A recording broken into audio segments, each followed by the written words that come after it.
ശരണം അമ്മേ. മൂലാഘാതങ്ങളേൽക്കും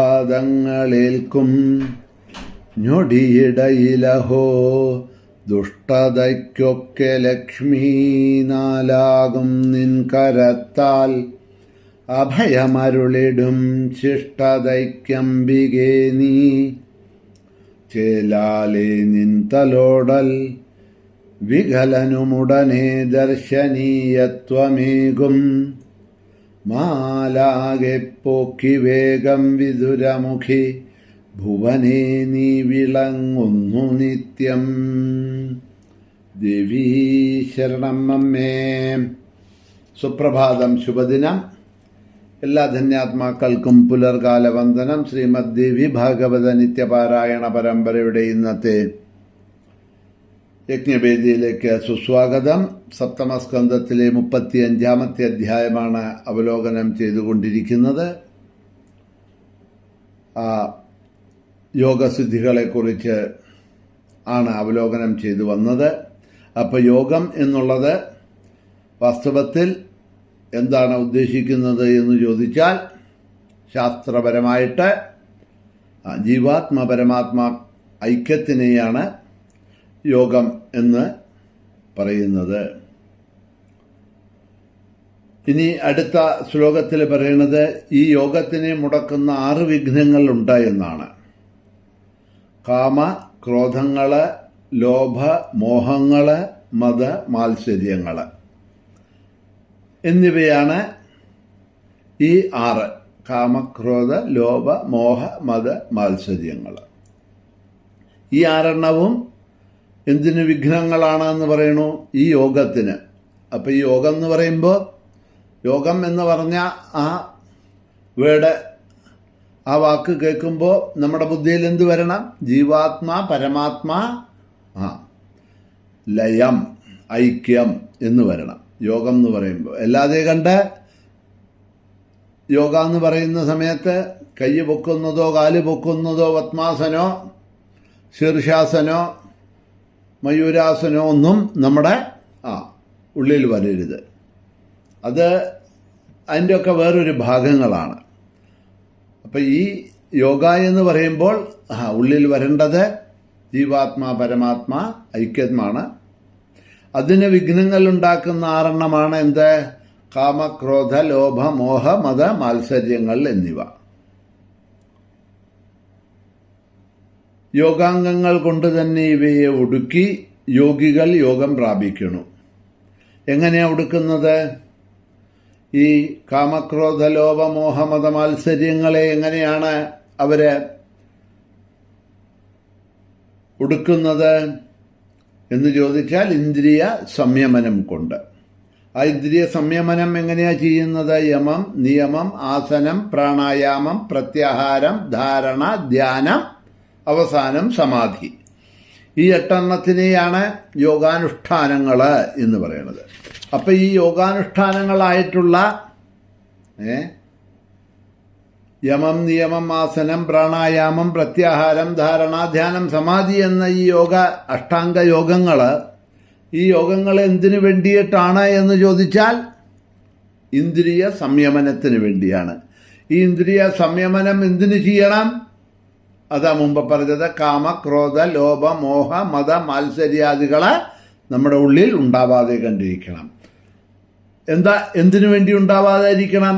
ഈ 6 ആ യോഗത്തിന് വിഘ്നങ്ങളായിട്ട്. യോഗത്തിന് വിഘ്നങ്ങൾ എന്ന് പറഞ്ഞാൽ ജീവാത്മാവിന് പരമാത്മാവിൻ്റെ ഐക്യത്തിന് വിഘ്നങ്ങളായിട്ട് ഭവിക്കുന്നത്. അപ്പോൾ ആ 6 ഇല്ലാതാക്കാനായിക്കൊണ്ടുള്ള ഉപാധിയാണ് ഈ അഷ്ടാംഗ യോഗങ്ങൾ എന്ന് പറയുന്നത്. അപ്പം ഈ അഷ്ടാംഗ യോഗം വാസ്തവത്തിൽ എന്തിനാണ് എന്ന് പറഞ്ഞാൽ, ഇന്ദ്രിയ സംയമനങ്ങൾ ചെയ്ത് കാമക്രോധ ലോഭ മോഹ മത മാത്സര്യാദികളെയെല്ലാം ഇല്ലാതെ കണ്ടാക്കി ഇന്ദ്രിയങ്ങളെ അവനവൻ്റെ വശത്ത് വെക്കാനാണ്. കാരണം ഈ ഇന്ദ്രിയങ്ങൾ എത്ര കാലം നമ്മളുടെ വശത്തല്ലയോ, അതിൻ്റെ സംയമനം ചെയ്യാൻ കഴിയുന്നില്ലയോ, അത്രയും കാലം നമുക്ക് ആ യോഗം, അതായത് ഐക്യം എന്നുള്ളത് സംഭാവ്യമല്ല. ഇനി അത് മാത്രമാണോ? അഹിംസ സത്യമസ്തേയം ബ്രഹ്മചര്യം ദയാർജവം ക്ഷമാധൃതിർ മതി ദിർമിതാഹാര ശൗചം ചായിതി യമാദശ. ഇനി യമം നിയമം എന്നൊക്കെ പറഞ്ഞു നമ്മൾ. അപ്പോൾ അതിനെ ഓരോന്നിനെ വിസ്തരിച്ചു കൊണ്ടുവരികയാണ്. ഈ യമം എന്നുള്ളത് എന്താണ്, എന്തിനാണ്, എന്തിനു വേണ്ടിയാണ് എന്നാണെങ്കിൽ അഹിംസ, സത്യം, ആസ്തേയം, ബ്രഹ്മചര്യം, ദയ, ആർജവം, ക്ഷമ, ധൃതി, മിതാഹാരം, ശൗചം എന്നിങ്ങനെ 10 ഈ യമങ്ങൾ എന്ന് പറയുന്നത്. അപ്പോൾ ഈ അഷ്ടാംഗയോഗത്തിലെ യമത്തിന് തന്നെ ആ യമത്തിനെ വീണ്ടും 10 ഭാഗിച്ചിട്ടുണ്ട്. അതൊക്കെയാണ് ഇതെല്ലാം.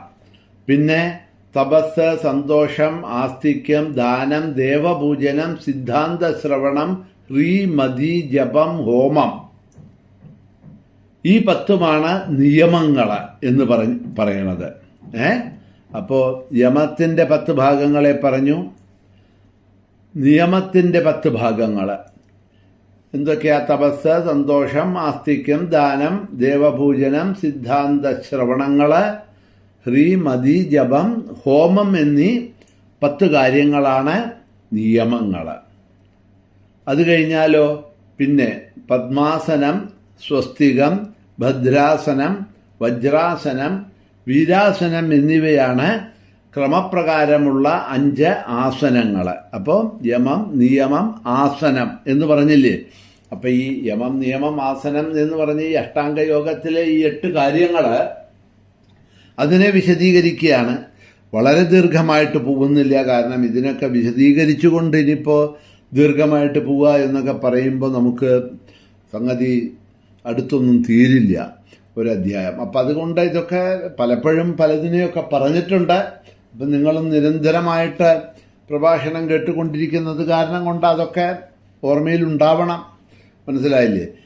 എന്ന് വിചാരിച്ചുകൊണ്ട്, ഉണ്ടാവുമെന്ന് വിചാരിച്ചുകൊണ്ട് മുന്നോട്ട് പോവുകയാണ്. അപ്പം ഈ 5 ആസനങ്ങളെയാണ് അവിടെ പറയുന്നത്. പദ്മാസനം, സ്വസ്തികാസനം, ഭദ്രാസനം, വജ്രാസനം, വീരാസനം എന്ന് പറഞ്ഞ 5 ആസനങ്ങൾ. 2 പാദത്തിൻ്റെ തലങ്ങളും തുടയ്ക്കുമേൽ കയറ്റിവെച്ച് കൈകൾ വിപരീത ക്രമത്തിലാക്കി കാലിലെ പെരുവിരൽ 2 പിടിച്ചുകൊണ്ടിരിക്കുന്നതാണ് പദ്മാസനം എന്ന് പറയുന്നത്. അങ്ങനെ തുടയ്ക്കും മുട്ടിനും മധ്യമായിട്ട് പാദതലങ്ങൾ നന്നായി ഏറ്റിവെച്ച് നീണ്ടു നിവർന്നിരിക്കണം. അതിനെ സ്വസ്തികാസനം എന്ന് പറയുന്നു. അപ്പം ഇങ്ങനെ ഓരോരോ ആസനങ്ങൾ എങ്ങനെയാണ് എന്നൊക്കെയാണ് പറയണത്. ഈ ആസനങ്ങൾ എന്നുള്ളതിനെ, ഈ ആസനങ്ങളെക്കുറിച്ച് അവിടെ പറഞ്ഞു. അത് കഴിഞ്ഞ് അടുത്ത് വരുന്നതാണെന്ത്? പ്രാണായാമം എന്നുള്ളത്. അല്ലെ? യമം, നിയമം, ആസനം, പ്രാണായാമം. അപ്പോൾ യമത്തിനെ കുറിച്ച് പറഞ്ഞു, നിയമത്തിനെ കുറിച്ച് പറഞ്ഞു, 5 ആസനങ്ങളെക്കുറിച്ച് അവിടെ പറയുന്നുണ്ട്. ഈ 5 ആസനങ്ങൾ കഴിഞ്ഞ് അടുത്ത് വരുന്നതാണ് പ്രാണായാമം. പ്രാണായാമം എന്ന് പറഞ്ഞിട്ടുണ്ടെന്നുണ്ടെങ്കിൽ എന്താണ് എന്നതിന് നമ്മളുടെ ഇടനാഡി വഴി, സുഷുമ്ന നാഡിയിൽ വഴി